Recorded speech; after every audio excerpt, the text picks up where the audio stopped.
بسم اللہ الرحمن الرحیم۔ انکار رسالت کے اسباب جان لینے کے بعد یہ جاننا بھی اتنا ہی ضروری ہے کہ مشرکین مکہ نے دعوت و جہالت میں نبی کریم صلی اللہ علیہ وآلہ وسلم کو آخر الزمان اور ان کے پیروکار صحابہ کے ساتھ کیا سلوک کیا، اس پر انہوں نے کس قسم کے جوابی رد عمل کو ظاہر کیا تاکہ دین پر چلنے والے افراد جان لیں کہ تبلیغ دین کے فریضہ کو سر انجام دینے پر آج بھی کفار اور جاہلی معاشرے کس قسم کے اوچھے ہتھ کنڈے اختیار کر سکتا ہے، اور داعی کا اس پر کیا رد عمل ہونا چاہیے۔ مشرکین مکہ نے توحید پرستوں کے 5 مختلف انداز سے عمل صالح اور تبلیغ دین سے روکنے کی کوشش کی، سب کو نمبر وار الگ الگ بیان کیا جاتا ہے۔ مختلف قسم کے آفرز۔ انہوں نے آپ صلی اللہ علیہ وسلم کو مختلف قسم کی آفرز کہیں پر چلنے والے افراد جان لیں کہ تبلیغ دین کے فریضہ کو سر انجام دینے پر آج بھی کفار اور جاہلی معاشرے کس قسم کے اوچھے ہتھ کنڈے اختیار کر سکتا ہے، اور داعی کا اس پر کیا رد عمل ہونا چاہیے۔ مشرکین مکہ نے توحید پرستوں کے 5 مختلف انداز سے عمل صالح اور تبلیغ دین سے روکنے کی کوشش کی، سب کو نمبر وار الگ الگ بیان کیا جاتا ہے۔ مختلف قسم کے آفرز۔ انہوں نے آپ صلی اللہ علیہ وسلم کو مختلف قسم کی آفرز کہیں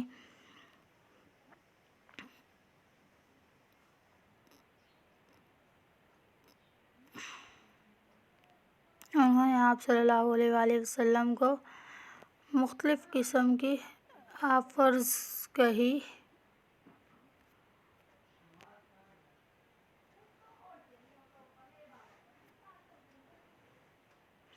لیکن نبی کریم صلی اللہ علیہ وسلم رقم چاہتے ہیں تو انہیں مل جائے۔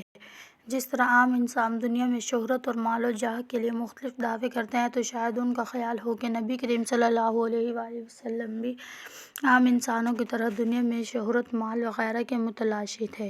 حالانکہ انبیاء کرام ایسے دنیا دار نہیں ہوتے، وہ تو بے لوث ہو کر انسانوں کو رب کا پیغام پہنچاتے ہیں، جیسے کہ حضرت سلیمان نے جب ملکہ سبا کی طرف پیغام بھیجا، وہ اللہ کے نبی ہیں، اور اس کے ملکہ کو توحید کا پیغام بھیجا اور اس کو نصیحت کی کہ سورج کی عبادت چھوڑ کر اللہ پر ایمان لے آئیں۔ اس پر ملکہ سبا نے سلیمان کو آزمانے کے لیے ان کی طرف قیمتی تحفے بھیجے تھے۔ ان تحائف کو سلیمان نے قبول کر لیا تو آپ کے دنیا دار ہونے کی علامت ہوگی، لیکن اللہ کے حکم سے سلیمان نے وہ تحفے رد کر دیے، کیونکہ ان تحائف کے قبول کرنے کا مطلب توحید پر سمجھوتہ کر لے، جبکہ انبیاء تو آئے ہیں لوگوں کو توحید کی طرف بلانے کے لیے، تو دنیا کے چند فائدے توحید کی دعوت دینا کیسے چھوڑ دیتے۔ یہی حال حضرت محمد صلی اللہ علیہ وآلہ وسلم کے ساتھ تھا۔ کوئی بھی آفر آپ کو توحید کے پیغام پہنچانے سے نہ روک پاتی۔ ایک مسلمان کو ایسا ہی ہونا چاہیے کہ توحید کے مقابل ہر دنیاوی فائدے کو چھوڑ دے۔ قرآن کی مٹھاس کم کرنے کے حربے۔ نبی پاک صلی اللہ علیہ وآلہ وسلم جب قرآن کی تلاوت کرتے تو قرآن کی اپنی حلاوت و تاثیر کے ساتھ ساتھ نبی پاک کی آواز کے اثرات بھی ہوتے، جو سنتا وہ سنتا ہی چلا جاتا۔ اس طرح کئی لوگ مسلمان ہو گئے۔ مشرکین مکہ نے جب یہ دیکھا تو انہوں نے اس کا توڑ کرنے کے لیے 3 کام کیے۔ نمبر 1، شور شرابہ۔ جب قرآن پڑھا جاتا تو شور کرنے لگتے تاکہ کسی کو قرآن کی آواز ہی صحیح طرح سنائی نہ دے۔ نمبر 2، میوزک اور گانے موسیقی لگاتے۔ یہ بات بالکل درست ہے کہ جہاں موسیقی ہوگی وہاں قرآن کے اثرات کم ہو جاتے ہیں۔ جو کان گانے اور موسیقی سننے کے عادی ہو جاتے ہیں، ان کے دل قرآن کی مٹھاس سے ناآشنا ہو جاتے ہیں۔ عرب میں ایک آدمی تھا جس کا نام نضر بن حارث تھا۔ وہ کسی علاقے میں امپورٹ ایکسپورٹ کا کام کرتا تھا۔ وہاں اس نے دیکھا کہ لوگ 2 قسم کے افراد کو بہت توجہ سے سنتے ہیں، ایک موسیقی، دوسرا قصہ گوئی۔ اس نے وہاں سے آلات موسیقی اور چند قصے کہانیاں سنانے والے افراد کو لیا اور مکہ آ گیا۔ پھر جہاں کہیں آپ کی قرآن مجید کی تلاوت کرتے مشرکین مکہ وہاں موسیقی شروع کر دیتے۔ موسیقی اسلام میں حرام ہے۔ آلات موسیقی کی حلت کا اسلام میں کوئی تصور نہیں۔ ڈھول یا ڈھولکی کو عربی میں بیہ کہا جاتا ہے۔ حدیث میں اس واضح الفاظ کے ساتھ اسے حرام کر دیا۔ حرم الخمر والمیسر والانصاب۔ قال وکل مسکور حرام قال سفیان فسال طلبن بزیمہ من ان القوبیت قال تربل۔ شراب، جوا، ڈھول حرام قرار دے دی گئی اور ہر نشہ آور چیز حرام ہے۔ سفیان کہتے ہیں میں نے علی بن بزیمہ سے قوبہ کے بارے میں پوچھا تو انہوں نے کہا وہ ڈھول ہے، بلکہ ہر قسم کے میوزک انسٹرومنٹ کو حرام کہا گیا۔ نبی کریم نے فرمایا میری امت میں ایسے برے لوگ پیدا ہو جائیں گے جو زناکاری، ریشم کا پہننا، شراب پینا اور گانے بجانے کو حلال بنا لیں گے۔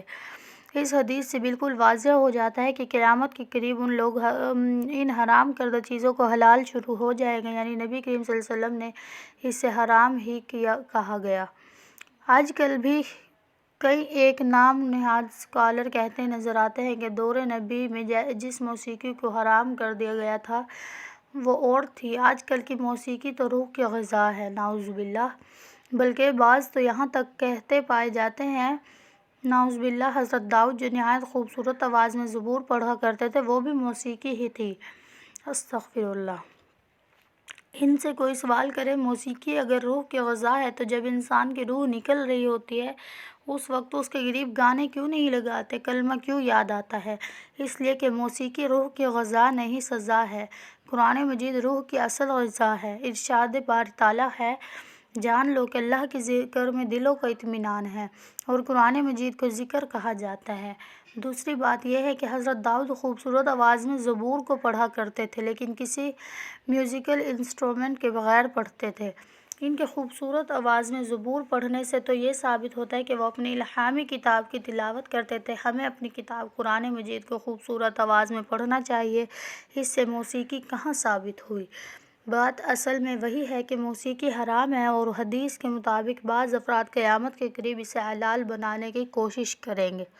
قرآن مجید روح کی غذا ہے اور موسیقی روح کی سزا ہے۔ اللہ پاک ہم سب کو موسیقی گانے بجانے دور کرے اور خوبصورت آواز میں قرآن پاک پڑھنے کی توفیق عطا فرمائے۔ قرآن مجید میں چونکہ بہت قصے بیان ہوئے ہیں جیسے کہ حضرت موسیٰ اور فرعون کے واقعات، غار والے نوجوانوں کے واقعات، آگ کے خندق میں ڈالے جانے کا واقعہ، ڈیم بنانے والی قوم کا واقعہ، اسی طرح اور بے شمار واقعات ہیں۔ مشرکین مکہ نے شاید یہ سمجھا کہ حضرت محمد صلی اللہ علیہ وآلہ وسلم یہ واقعات سناتے ہیں اس لیے لوگ آپ کی باتیں سننے لگ جاتے ہیں اور بعد میں بت پرستی چھوڑ دیتے ہیں۔ انہوں نے بھی مختلف قصے سنانے شروع کر دیے لیکن ان کا یہ حربہ بھی ناکام رہا کیونکہ قرآن کے قصے ہی نہیں بیان کرتے بلکہ ان قصوں میں انسان کے لیے جو عبرت و نصیحت ہے آپ وہ بھی بیان کرتے۔ ویسے بھی قرآن کا اسلوب ایسا پیارا ہے کہ جسے نہ بھی سمجھ ہو وہ سنتا چلا جاتا ہے، جیسے کہ کل بھی قرآن مجید کا مطلب نہیں جانتے مگر پھر بھی بڑے شوق سے پڑھتے ہیں اور سنتے ہیں، اور سنیں بھی کیوں نہ، یہ قرآن ہے ہی اتنا پیارا کیونکہ یہ اللہ کا کلام ہے جس سے انسان کبھی نہیں اکتاتا۔ ظلم و ستم انسان کی عادات میں سے ہے کہ جو وہ کسی سے نفرت